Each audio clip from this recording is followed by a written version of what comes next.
tools in the toolbox for private land conservation. And so this is our first of these 4 webinars that we're coming up. With the webinars we'll be offering over the winter.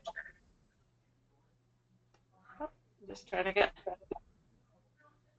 So we have another 3 webinars, and we have actually confirmed the dates now. If you want to pencil them in, and we'll be sending out some emails, and it'll be on our newsletter for the Kootenai Conservation Program. But Nancy Newhouse will be expanding on Securement 101 on February 15th. Neil Fletcher will be discussing wetland restoration and construction in the Kootenays on February 28th.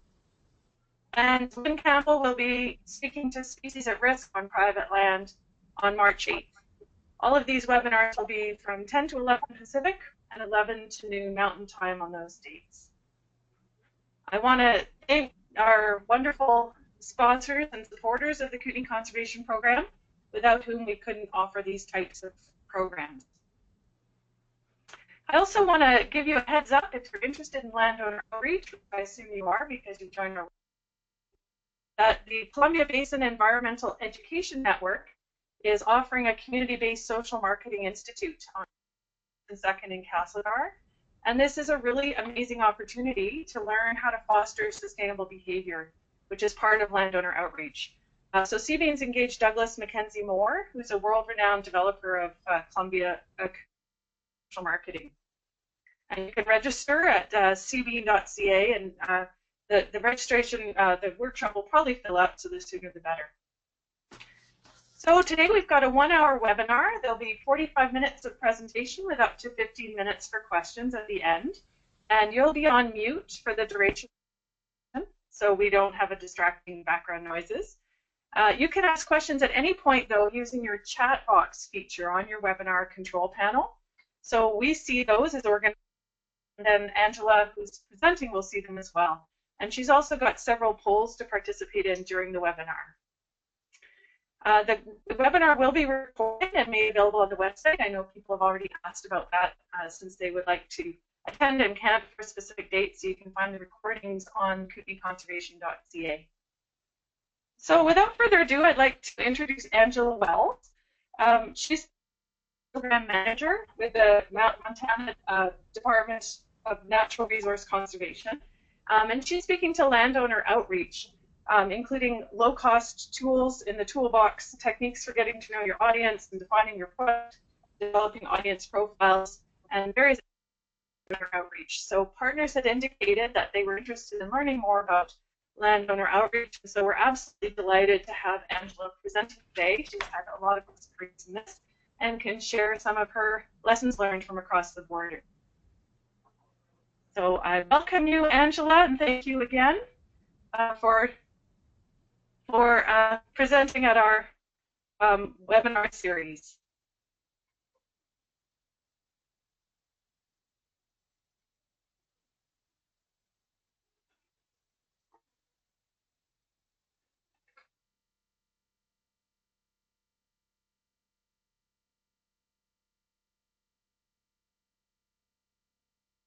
Oh, Angela, I think you just need to unmute yourself.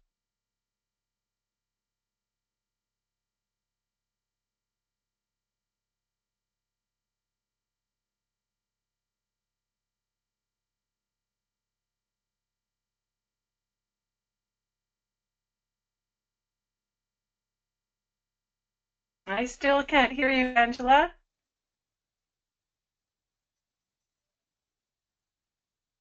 All right, how is that? It's really funny. We rehearsed all of this for about a half hour before we actually started the webinar, and yet here I am getting it wrong. But I'm not infallible, and actually that's one of the reasons that I have been asked to talk to you today. I am not an expert in outreach or marketing. I am the Stewardship Program Manager for the Montana Department of Natural Resources and Conservation. And what that means essentially is that I administer a number of programs designed to promote conservation and stewardship practices on private forest lands across the state of Montana. So while I get my presentation geared up, I am going to, I'll just tell you a little bit more about that. You should all now be seeing my screen. Duncan, can you confirm that you see my screen? Yep, your screen is perfect. Thanks, Cindy. Okay, perfect, wonderful. And so, as I said, I administer a program, a statewide program in Montana. We are the fourth largest state in the United States, and so it's quite a lot of ground to cover. We have a pretty large diversity of landowners. Geographically, bioregionally, we're very similar to Alberta and BC, or at least the southern parts. And so my program, as I said, to promote stewardship on what we call private forest lands.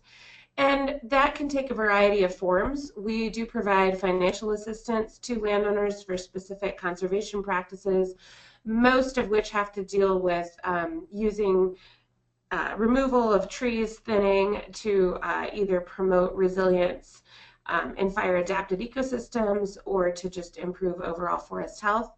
We also provide educational programs to landowners, everything from how do you create a healthy forest, what does that mean, all the way to designing habitat conservation plans, diagnosing insects and disease. And then finally, we offer technical assistance to landowners. So we teach them how to write their own forest stewardship plans if they want to do that. We have a special workshop series on that topic. We will write plans for them at times, and then other parts of the bureau in which I work, they will go out and provide specific on-the-ground technical consultation related to insects or disease or tree care, also enforcement of forest practices. So we do quite a lot. Now, I have degrees in forest management and conservation of wildland resources with a special interest in human dimensions of natural resource management. And specifically, I've always been interested in how do we get landowners to adopt conservation practices. I really like the idea of outreach. It's so exciting to think about designing a workshop or extending a hand to landowners, bringing them into the fold of conservation, providing them with the financial resources they need to execute a specific conservation practice. But I never really gave a lot of thought to how we get people to show up at our activities, how we get people to do the things that we want them to do. I always just thought they kind of would. I mean, after all, we're offering an awesome product. We sell conservation. Well, as it turns out, it's not always that obvious to landowners. Generally, they have a lot more competing for their time and their resources and their attention. They live lives just like the rest of us. They have a lot of competing priorities. And most of the ones I find that we've been reaching with our programs, at least in Montana, but I've worked in 4 different countries, and I find this to be universal, and that is that the landowners we're reaching are the ones that we might call model landowners. They're the folks that would be practicing good conservation or stewardship of their land, regardless of whether or not our help existed. What about the rest of the folks, especially those we might refer to as prime prospects, and that's a technical term, but those are the ones that have a desire to be good caretakers or good stewards, but they lack the necessary resources or knowledge or financial ability to be engaged in conservation practices. Maintaining the status quo requires a lot less energy and effort. So what do we do to get those folks to change or adopt certain behaviors? So in this webinar, what I'm going to share with you is a concept called targeted marketing. And actually, Juliet was speaking in the introduction about an upcoming workshop on community-based social marketing, which is essentially the same thing. It's just a different word for the same idea. And so I'll be talking about the concept of targeted marketing, what it is, defining your product, because indeed in the conservation field, in natural resources, we are selling something, and setting objectives for how we want to market or talk about or communicate about our product, choosing and profiling an audience, the audience that we actually want to target with our marketing, and then finally we're going to conclude with a review of some materials, so that'll be a real-time live exercise. Now, I didn't make any of this up. I've been in my current position for a little over 7 years now, and after a couple years, I started noticing what I shared with you earlier, and that is that we were continuing to pick the low-hanging fruit, but we really needed a ladder to get that right fruit at the top of the tree, folks that weren't actively involved in our conservation programs, but would be very good candidates to do so because they share the right motivation. And about 4 years ago, I heard about a program called Tools for Engaging Landowners Effectively, abbreviated as TELI. And this is a program of the Sustaining Family Forest Initiative. SFFI, the Sustaining Family Forest Initiative, is a collaboration between the Yale School of Forestry and Environmental Studies, the U.S. Forest Service, and the Center for Nonprofit Strategies. And the Sustaining Family Forest Initiative is really geared toward gaining and disseminating comprehensive knowledge about family forest owners throughout the United States. And then TELI is a program underneath the Sustaining Family Forest Initiative, which uses targeted marketing or teaches the principles of targeted marketing to influence family forest owners to take steps in conserving and sustainably managing their land. Now, I realize that I'm talking a lot about forests, and not all of you may be working in forested environments, although I did look at the registration list, and it looks like a lot of you are. But just know that these concepts are transferable, whether you're talking about rangeland management or you're talking about conservation of agricultural systems. The same principles still apply. So what is targeted marketing? Is it A, evil manipulation to get people to buy crap that they don't need? B, what the college kids who don't like math or science decide to major in? Or C, is it the art of designing specific communications that bring about a specific behavior change in a select group of people? Well, as you probably surmised, it is the last of those options. Although, if you're anything like me, you probably have or have had some negative connotations associated with the idea of marketing. I mean, marketing is used to sell us things like Coca-Cola and Big Macs at McDonald's and you know, all sorts of things that might not be that great for us. But marketing is also used to sell us really wonderful concepts of social change and conservation. And there have been some really positive marketing campaigns that are geared toward getting the word out about something that can really improve society. And so as you're thinking about it today, think about targeted marketing and the way that we might use it in a conservation field as using our powers, targeted marketing being our power, for good rather than for evil. I want to contrast targeted marketing with mass marketing for just a moment. So mass marketing targets a broad range of the population, and it's kind of scattershot. Think about TV advertising or radio announcements or newspaper ads. So even though those messages might be targeted or geared toward a specific subset of the population, what they have in common and what differentiates them from targeted marketing is that they are really broadcast over a much larger range of the population. And so when we think about targeted marketing, the reason that we want to use that in the conservation field is because, number one, we have less budget. I don't have an advertising budget in my program. And so I really need methods of communication and outreach to sell my product that are less expensive, and targeted marketing is. You also typically get a higher rate of return with targeted marketing. So if you think about the typical advertising campaign, would optimistically hope for a 1% return or response, whereas targeted marketing, you're hoping for upwards of 5%, which may not seem like a lot over the grand scheme of things, but if you compare 5% to 1%, you're clearly getting a higher rate of return with the targeted marketing approach. And then finally, targeted marketing can help you sell a more nuanced product. And if any product is more nuanced than ours in the conservation field, I can't think of one, because quite frankly, we are oftentimes trying to sell concepts that are a little bit esoteric. They're not always, the benefits are not always obvious, they're not always tangible. And I'm going to talk about product definition here in just a second. So what is our product? Our product, quite simply, is behavior change. Usually we want people to take an action, and it could be something tangible. It could be hanging bat boxes. It could be developing a forest management plan.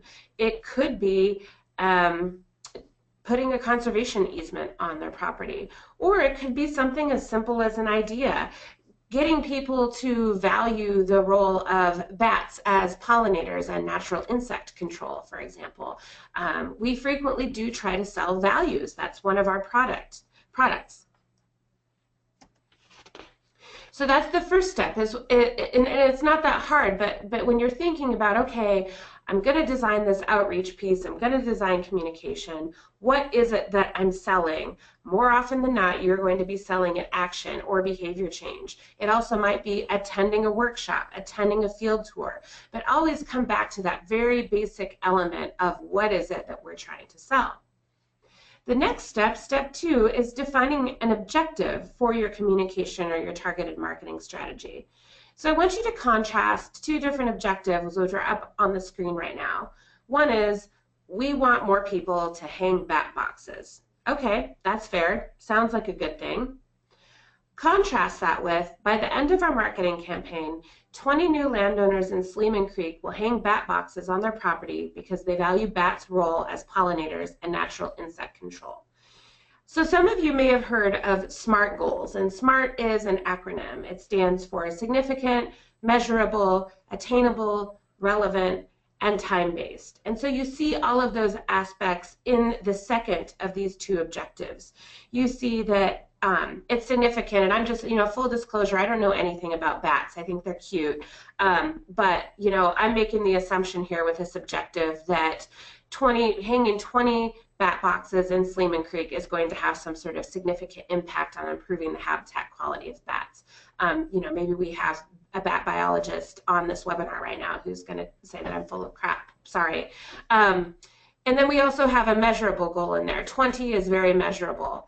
Attainable. Well, again, I'm assuming that Sleeman Creek is a small enough scale drainage that we could actually get 20 new landowners to participate in the course of our marketing campaign. Let's say the marketing campaign is 5 months long.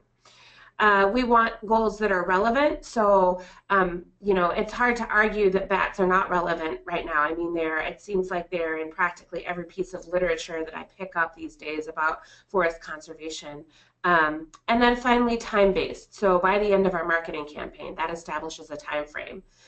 But the other thing that you will see about this objective, and this is really specific to targeted marketing, is that it identifies a motive. The motive is, we want people to change because they value bats' role as pollinators and natural insect control.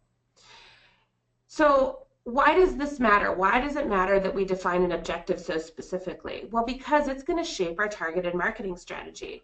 Number 1, it provides us with a location or a focal point. Sleeman Creek. Sleeman Creek is the focal point. We have, for whatever reason, we have decided that Sleeman Creek is the epicenter of bat conservation, and we want to get landowners there started hanging bat boxes before we go anywhere else. Number 2, it tells us something about how many people we need to touch. So if we assume that our direct marketing campaign is going to have a 5% rate of return, and that 5% is equal to the 20 that we want to hang bat boxes, well, we're going to have to touch for at least 400 people in Sleeman Creek in order to get that 20% return. And we're probably going to have to touch them with our marketing strategy multiple times. So just briefly, because I know that objective setting is not always everybody's favorite thing to do, and why do we shy away from it? Well, I think number 1, we are conditioned by a tradition of mass marketing where it's often really difficult to measure results and define what it exactly is that we want. I think we also have a sense of fatalism. It's just a lot easier to throw it out there, scatter it out there, and then take whatever comes back to us rather than say, okay, here's what we want to achieve. Here's what it is specifically, because then we actually have a measure not only for our success but also for our failure. So I think I think there's a tendency to say, okay, well, we'll do this general communication campaign, and if we don't get a great response, well, then we did our best.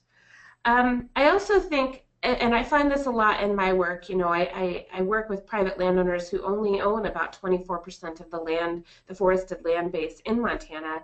So the scale, that's necessary scale for a meaningful impact is quite daunting. You know, I'm working with landowners who own 10 acres or 20 acres, and I apologize for using standard measurement. But they, you know, how are they going to impact meaningfully a watershed that might be 200,000 or 300,000 acres in size? And then finally, I realized that sometimes we are just guessing when we talk about objectives for conservation. Do we know truly that 20 new bat boxes in Sleeman Creek is going to have a significant impact on bat habitat, improving bat habitat? We don't always know. So it's tempting to go for these more general objectives, but that does not really help us when we think about designing a targeted marketing strategy.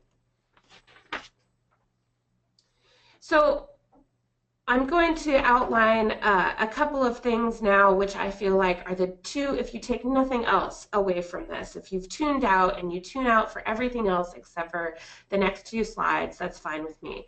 But when you are thinking about designing outreach and designing targeted marketing strategies, one of the most important things to focus on is choosing a segment of your audience. So choosing a subset of the population to target with your outreach. And the reason for that is that if you design your appeal to reach everybody, you will probably reach nobody. Now, Tools for Engaging Landowners Effectively has actually classified landowners into 4 different audience segments here in the United States. And I'm sharing this with you because I think that the US and Canadian populations are similar enough that these might be useful. If they're not, on the next slide, I'll share some other audience segments or attributes that might be more useful to you.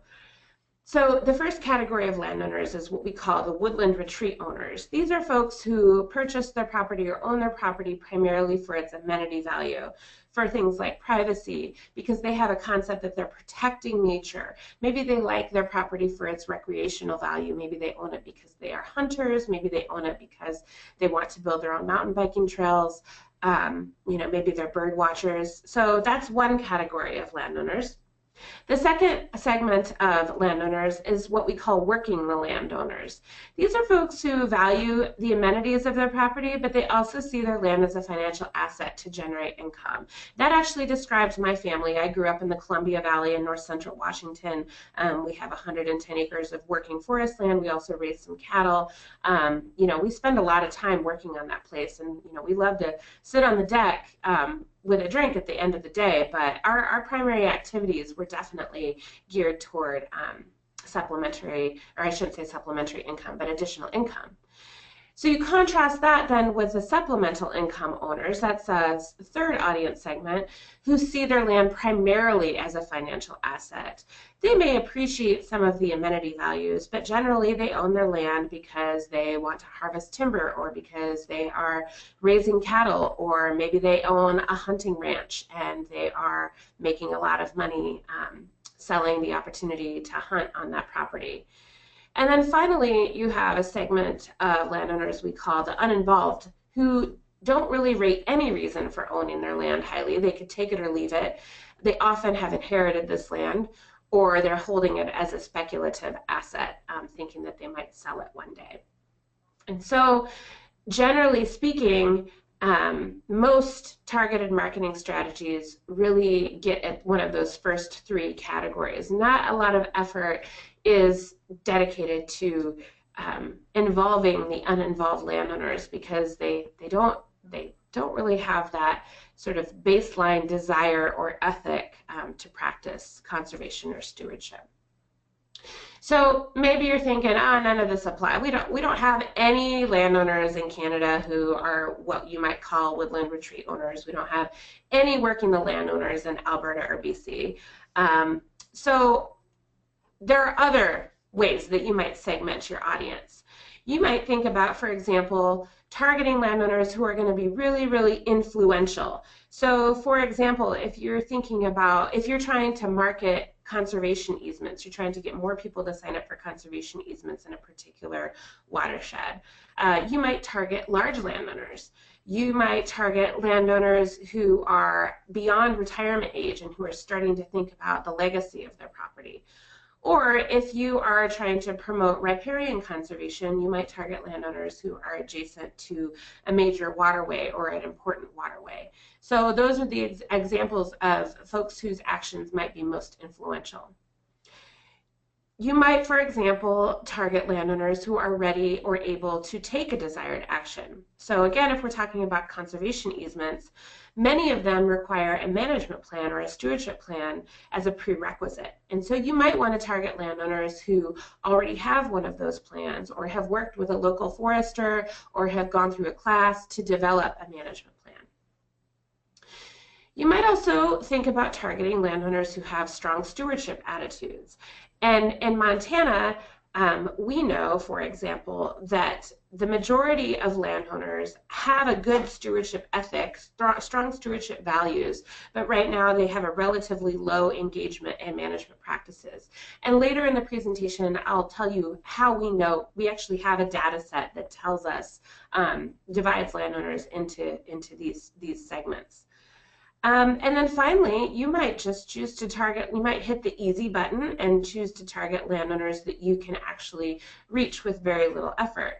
So for example, if you're speaking to a group of Audubon Society birders about the importance of forest conservation and forest management, don't take the angle of fire prevention as a justification for forest management. Instead, talk about using forest management to create forests with many different ages and species of trees, or a mix of openings and thick cover as a way to promote habitat for multiple bird species.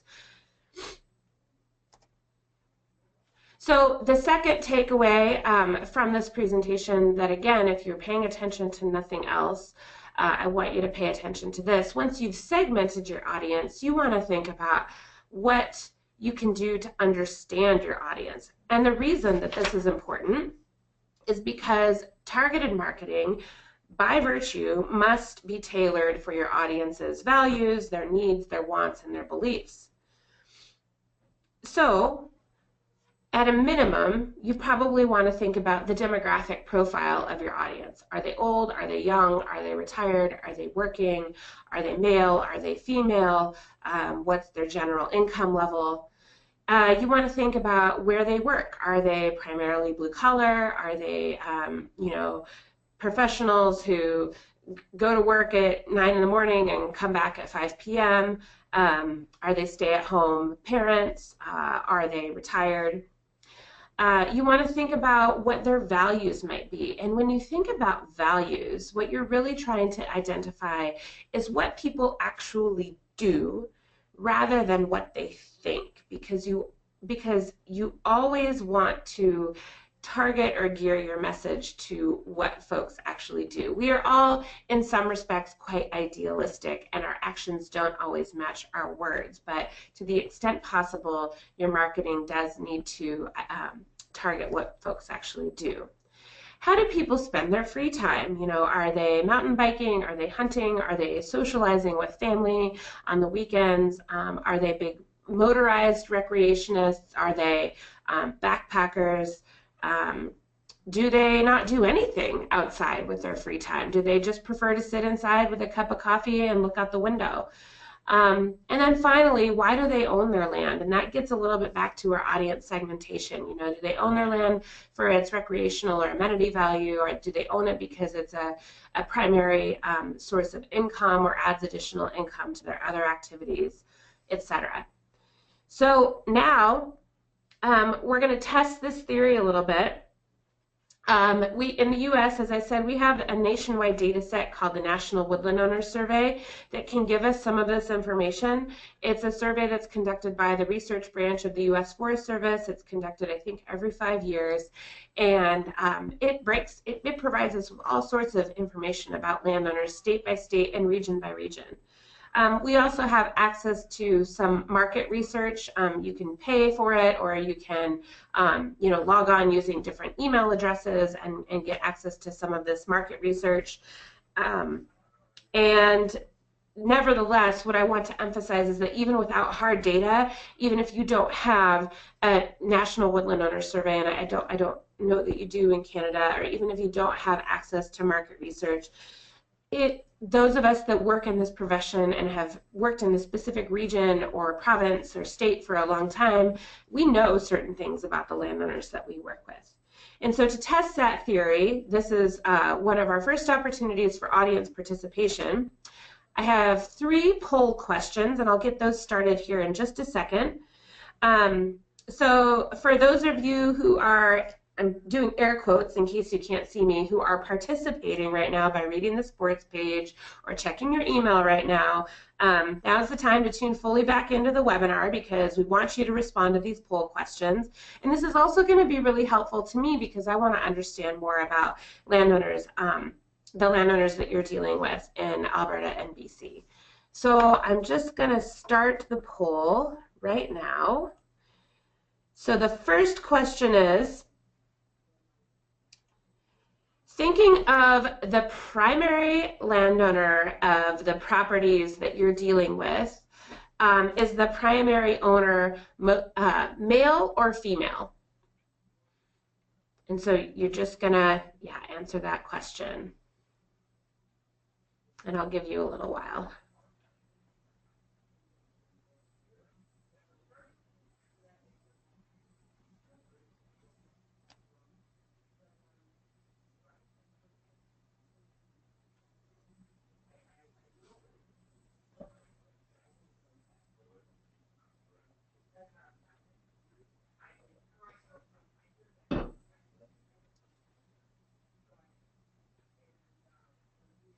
Okay, I'm going to give you all about 10 more seconds. It looks like we have about 70% of our participants voting so far.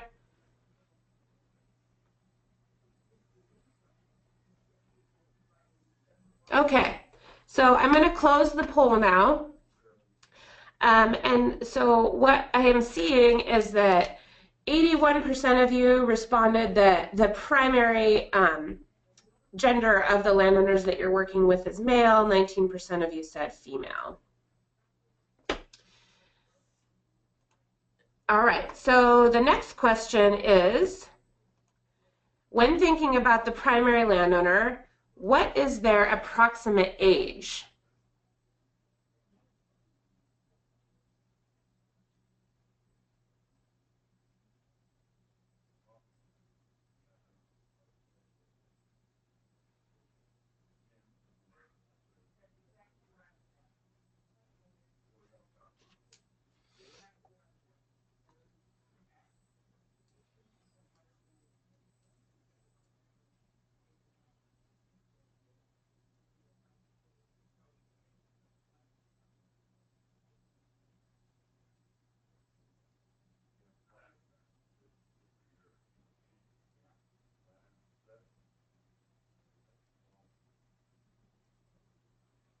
Okay, I'm gonna close the poll here in about 10 seconds. It looks like we have a majority of folks on the webinar who voted.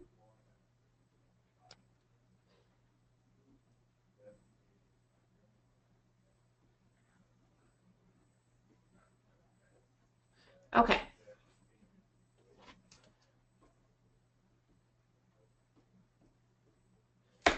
All right, so I'll close that poll. And then the last one is, what is the primary reason they own their land? So your choices are for its amenity value. So those are those things that we talked about before: recreation, privacy, aesthetic value. Are they actively working the land? Do they own it for passive or supplementary income, or they inherited it? So I'm going to launch this poll now.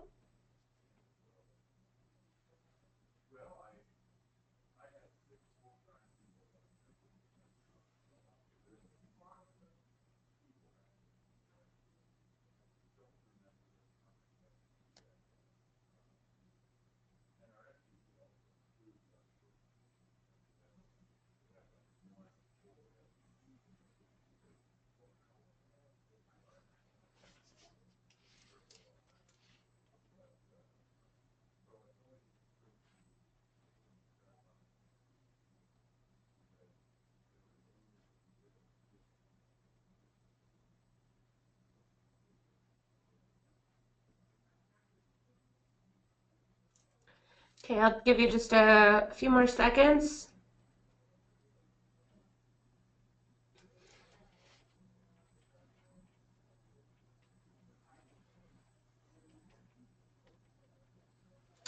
Okay, I'll close that poll now. All right, wonderful. So I really appreciate that you all participated in the poll. So what I saw is that a vast majority of you are saying that you work with mostly male primary owners. Greater than half, about 57% of you said that the landowners you're working with are 55 years old or greater. 39% said that 45 to 54, 39% of you said that the landowners you primarily work with are 45 to 54 years in age. And then interestingly, nobody voted for the 34 to 44, 35 to 44 category, but a small percentage of you is working with some younger landowners, which is really encouraging. I'm glad to know that they exist in Canada because we don't have very many of those down here. And then the last question was also very interesting to me. So a slight majority said, 41% said that your landowners primarily own their property for its amenity value, but 32% said that you also are working with landowners who are actively working the land. And then supplementary income landowners and those who inherited their property were roughly equal at 14%. So I see a couple of similarities between the populations that you all are working with. And excuse me, I needed to get that slide back. So I see some similarities between the populations that you're working with and the populations that I work with in the U.S., and especially in Montana, forest landowners, the primary owner is usually male, and he's usually over the age of 55 in that sort of retirement or a very late career phase. But then one interesting difference is that you all have a lot more landowners who fall into the category of actively working the land. And that doesn't actually surprise me based on what I know about Canada and about the folks who live here. You have a strong tradition still in your part of Canada of people actually working their land for income purposes. Whereas in Montana, it's starting to become, has now become very much of a destination, sort of fetishized for its frontier spirit or whatever. And then we also just do not have a timber industry which is quite as strong as Canada's. And so our large timber companies tend to divest their holdings to small private landowners. So just speculating about a few of the reasons why that might be. But in any case, I'm getting a little bit off topic. What I really want to do to illustrate, what I want to illustrate to you right now is that you all know a lot about the audience that you're working with. You know that they're generally male. You know that they are, what age they are roughly, and you know something about why they own their land. And this may be different for each one of you attending this webinar, but I noticed that people didn't really have a hard time answering these questions. So when you think about your audience and you think about defining an audience segment, once you've defined that segment that you want to target, then you think about all of the things that you know about those landowners. And these are just a couple of sample questions that you might ask yourself or try to answer. So what we won't have time to cover in the webinar today are the additional 3 steps of targeted marketing, which are message development, choosing marketing channels, and then evaluating the results of your marketing strategy. And if enough people find this webinar to be valuable, I would certainly be willing to offer another one someday that deals with the next 3 steps. But one that I want to touch on very briefly before we move on is how to choose your marketing channels. I think it's really tempting to lean on electronic forms of communication, especially email or just posting something on our website for our direct marketing efforts. And that's because it's cheap, it's easy, it's quick. But research on targeted marketing, direct marketing, shows that direct mailing somebody something, and then face-to-face communication are still the most effective at getting people to change behaviors. And I understand, having talked with Juliet a little bit, that mail is quite expensive in Canada. We have a different structure for mail in the United States, but I would use that to justify even more fervently that targeted marketing is your best bet, because if you're going to spend the money on something like mail, you want to make sure that your messaging is really effective and that it's really targeted at a specific audience. Because again, if you try to target everybody, you're going to end up reaching no one. So in a moment, we're going to do another interactive exercise to review and evaluate some materials, but what I want to stress right now is that the method of your distribution, the channels that you use for your communication, are just as important as the content and the character of the material itself.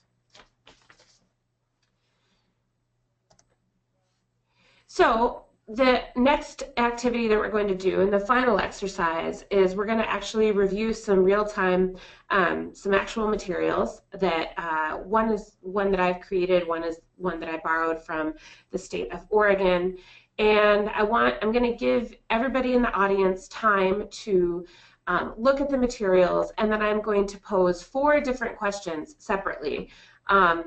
And you all, what I would like you to do is just blurt out your answers in the chat window, and then I will be able to look at those and we can have a little bit of a discussion about what you think about each of the materials. So feel free to fling the criticism my way. I'm not going to be sensitive. Like I said, I designed one of these materials, one of these I didn't, but you might not know which is which, and then we'll have some discussion about that. And again, you're going to respond in your chat window. So here's the first material, and this was, I believe this was distributed by mail, maybe as a flyer in an envelope. And what you're seeing is the front side, where there's a picture of a guy hanging a bird box, and then a bunch of cute wildlife pictures. And then the back side, which contains the event registration information. So the first question I want you to answer in the chat window, and I'll give you, I don't know, about 1 or 2 minutes to just look at this material. But the first question I want you to answer is, who is the target audience? And just blurt out everything that you could say about a potential target audience. Demographic, what do they do? Are they retired? Are they working? Male, female? And, you know, if you want, you can even identify their audience segment. Are they working the landowners? Are they amenity owners? So I'll give you about a minute, and I would love to see a lot of responses in the chat window.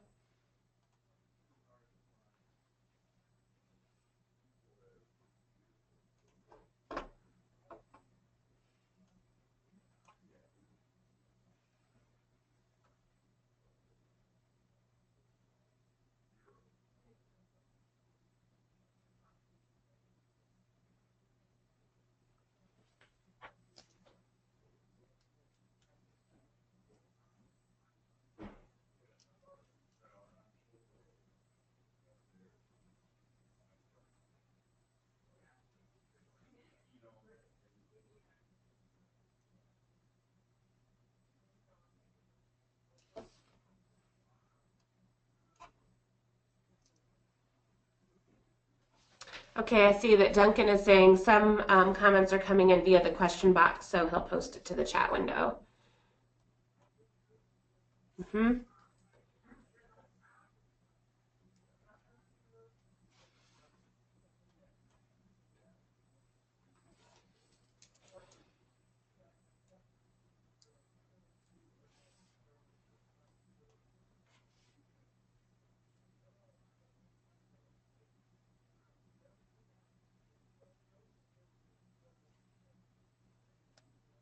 Okay, great. I really like the comments that I'm seeing. So some of the things that folks are saying are maybe the target audience is male, older, definitely somebody who loves nature, probably not somebody who has their property for profit, but is rather more interested in the amenity values, certainly. People who own forest, yes, very good. somebody who, might chop firewood on their property, but their primary interest is habitat and wildlife. Somebody who's outdoorsy, resourceful, that's a great one, who wants to understand more about their property. Retired, yes, somebody said retired. I think absolutely that's true. Let's see here. Family landowners, small acreage, people who care about wildlife, not necessarily producers, not necessarily getting income. Actively engaged landowners who value stewardship enhancements of their land, who are available to attend this course. Self-interested, curious people, especially if grants are available. Forested landowners in the McMinnville, Oregon area. Very good. Okay, so that's great. So you're looking at this material, and you clearly have identified the audience. This material is targeting people who have the ability to attend this workshop, who have the interest and who have the ability. Probably targeting people of a certain income level, who have some disposable cash, because there's not a lot of cost share programs necessarily available to people who want to enhance wildlife habitat. So they really are gearing towards that woodland retreat amenity property owner. Okay, so the next question is, what's the call to action? What is this flyer selling? What is the product?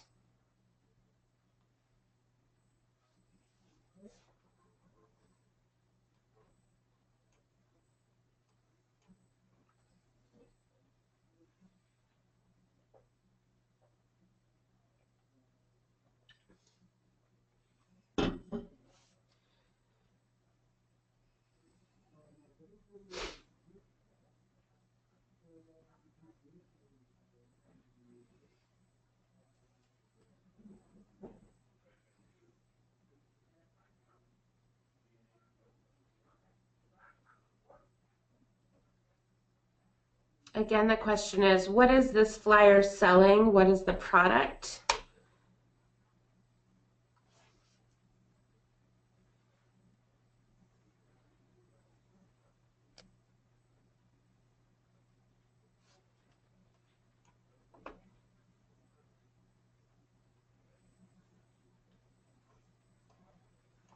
Okay, we're getting some answers that are starting to come in. Product is workshop on silviculture and wildlife habitat, increasing stewardship, forest stewardship information for landowners, the workshop, small conservation steps. All of these things are correct. So the primary product, with what they're selling, and this is the hardest thing for me at least to get my head around when I'm thinking about marketing conservation, is that oftentimes our product is something as simple as the action of coming to a workshop. That is the product. And then by getting those folks in the door, then we get to these larger concepts of valuing stewardship, valuing wildlife. And so this material actually does a good job of that. They're telling people, what are you going to learn when you come to this workshop? Here's what the product is. All right, so then the next question, and I'm actually going to skip a couple. I'm going to skip one of these questions, which was, what is the nudge to get people to act? I don't think we have time to talk about that because I want to get to the next material. But what will grab the audience's attention? What's compelling about this material? Just real quick off the top of your head, what do you like?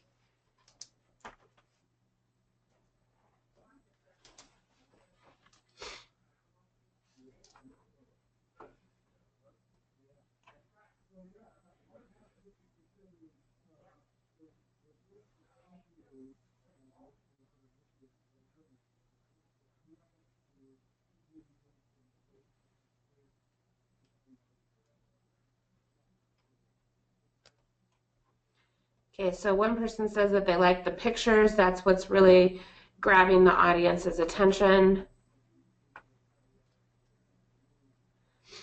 I think that there's something compelling about the title, too, Ecological Forestry 101. So as somebody pointed out earlier, this material is really targeted at the type of audience or the type of person who wants this information for their own edification. They see themselves as lifelong learners. They probably went to college or have some amount of formal education, and so this title, Ecological Forestry 101, that's modeled after a college course title. Yeah, the action-oriented photograph, that's a big deal. Simple graphics, also very important. And then the location and the registration information on the the back of the flyer is very specific, and it's very clear. You know who to contact and you know how to register. I think that's also compelling.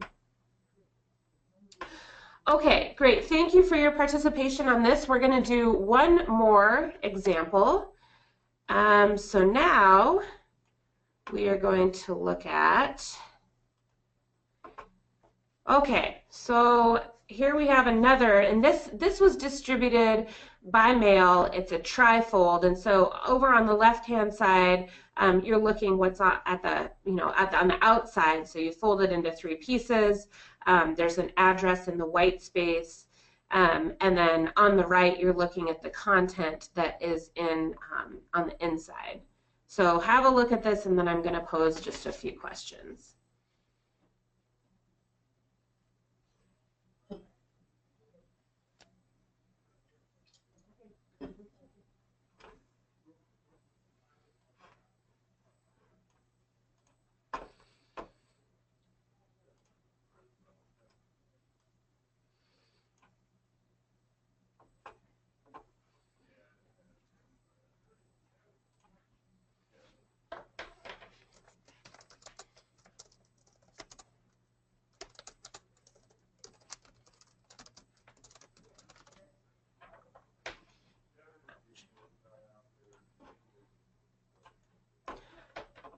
All right, I've just been reminded that we are running out of time and we want to have some time for questions. So I will just ask one of the questions, which is, what is the call to action in this case?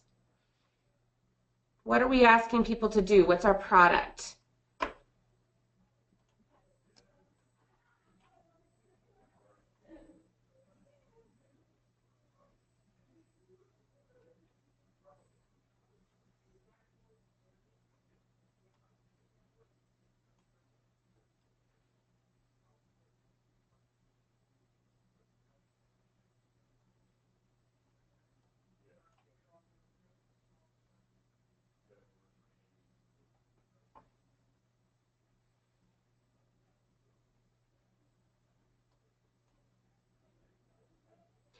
Yeah, so people are getting it. We just want people to send a card back indicating what more information they would like from us. We're offering technical and financial assistance, but the product, the action that we want them to take is to send back in a card. It is super basic and simple, but I will tell you that I helped design this material, and thinking so specifically about that product, the action that we wanted people to take really got us to hone in on the message that we wanted to craft. All right, so I don't want to continue belaboring this. This webinar will be recorded. You can look at these materials. You can borrow aspects of them. You can ask me more questions or send me critiques via email. But I do want to wrap up, so we have just a few minutes for questions, and I know that we have already gotten at least a couple, and I believe it was, we have a question about how we get good information on the social aspects of our target audience, so I'll answer that. But before I do that, I'm going to wrap up with a quick summary here. First, we've covered today what targeted marketing means. It means designing communications that bring about specific behavior change in a select group of people, contrasted with mass marketing, where we might not be doing behavior change at all, and we're targeting a pretty large audience. As we've talked about again and again and again, we sell behavior change or action. We want to define a clear, specific objective for our communications that include a motive. That's really critical to designing effective messaging. And then finally, if you take away nothing else, audience segmentation and audience profiling are the most important things we can do to craft effective messaging without breaking the bank. So for more information, I've just put up the URL for the Tools for Engaging Landowners Effectively website. That's engaginglandowners.org. I've also put up the website for the National Woodland Owners Survey. Now, somebody asked earlier in the question box, where do I get my information about landowners, about what landowners are like? So the National Woodland Owners Survey, like I said, is this very large data set that's nationwide. For that second piece of outreach material that I just showed you, we actually did focus groups. We did interviews with a few key stakeholders in the area. We talked to foresters who work in the area. We met with some landowners. That was about a day-long trip, a day's worth of investment as my time to go out and talk to those people to get information on the landowners that we were dealing with. And so in answer to your question, yeah, we have this large data set, but also we can just talk to people, and I find that that's one of the most effective ways to get information on the audience segment that we want to target. I'm happy to answer questions. You can email me. That's obviously the best way to get a hold of me, at awells@mt.gov. And I really thank you very much for your attention. And now with the remaining time that we have, it looks like we have about 3 more minutes. I will entertain any questions that you all might have. It's Juliet here. I'm monitoring. If you can put them in the chat box, if you can find it, that would be great. Otherwise, I'm having a little from the questions box.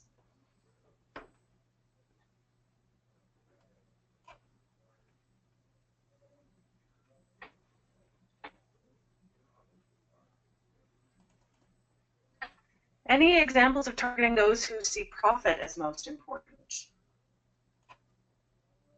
Have you ever done so do I have any examples of targeting those who see profit as the most important?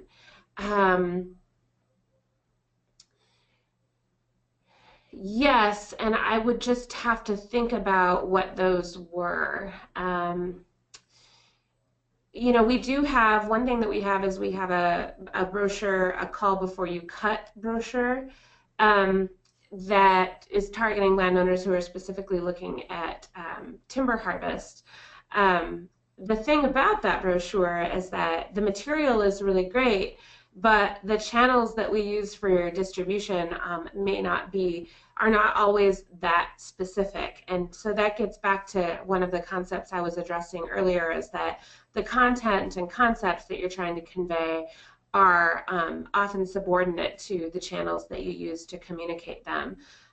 One thing that we have looked at, or can look at with that call before you cut brochure, is sending it to people who have done timber harvest in the past. We also use loggers to distribute that sort of information. Okay, we have time for one more question, Angela. So there's another question. Have you ever done comparative analysis on 2 campaigns at the same time? I am currently doing a comparative analysis, or I guess some comparisons surrounding that second outreach material that I showed you. So that material went out to a subset of 360 landowners that we are targeting for what we're calling the Golden Crown Stewardship Initiative. It's a project along the southern crown of the continent, southern Rocky Mountain front in Montana. And so what we've done is we're offering one set of outreach materials, selling one type of objective to a group of landowners in the Dearborn watershed, and then a different type of outreach material, which is a survey, to another subset of landowners, and then we are going to be comparing those. Thank you so much, Angela. We're going to have to wrap up here. You have so much experience and knowledge, and we sincerely appreciate you sharing that with us.